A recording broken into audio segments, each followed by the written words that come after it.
SCAN International Capiz Chapter naghain na rin ng kasong libelo laban sa tiniwalag na miyembro ng Iglesia ni Cristo na si Lowell Menorca II. Samantala, nagsampa na rin ng kaso ang mga miyembro ng SCAN International sa lalawigan ng Santa Cruz, Laguna laban kina Lowell B. Menorca II at Edjoldoro Joy Yuson. May detalye si Ben Salazar.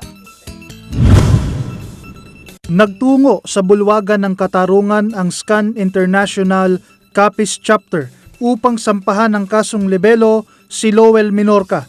Kaugnay pa din ito ng malisyosong pahayag ni Menorca patungkol sa SCAN. Ayon sa kanila, ang mga paninira ni Menorca ay hindi maaring palagpasin ng ganun na lang sapagkat masama ang epektong idinulot nito sa mga miyembro ng SCAN. Ang pagsasampa ng kaso ng Capiz Chapter ay pinangunahan ni Ginoong Al Ponsaran, SCAN Advisor, at ng SCAN President ng Capiz na si Joseph Ayan Siriban. Samantala, nagsampa na rin ng kaso laban kina Lowell B. Menorca II at Elidoro Joy Yuson, ang mga miyembro ng SCAN International sa lalawigan ng Santa Cruz, Laguna.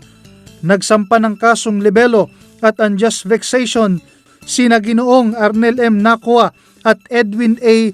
Abadicio, miyembro ng Society of Communicators and Networkers o SCAN International Laguna East District.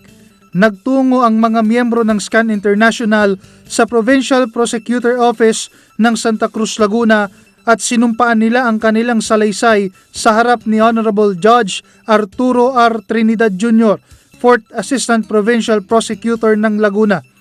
Ayon kay Ginoong Nacua, ang grupo ng SCAN International ay payapa at masiglang tumutupad sa kanilang tungkulin, tumutulong at sumusuporta sa mga civic actions at iba pang social activities sa mga mamamayan ng Laguna, lalo na sa panahon ng kalamidad at hindi death squad o private army ng INC.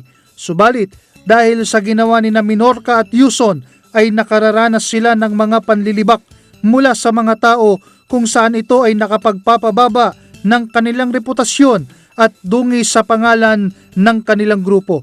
Kaya naman, sila ay nagpasya ng magsampa ng demanda. Ben Salazar, Eagle News, IM1 with 25.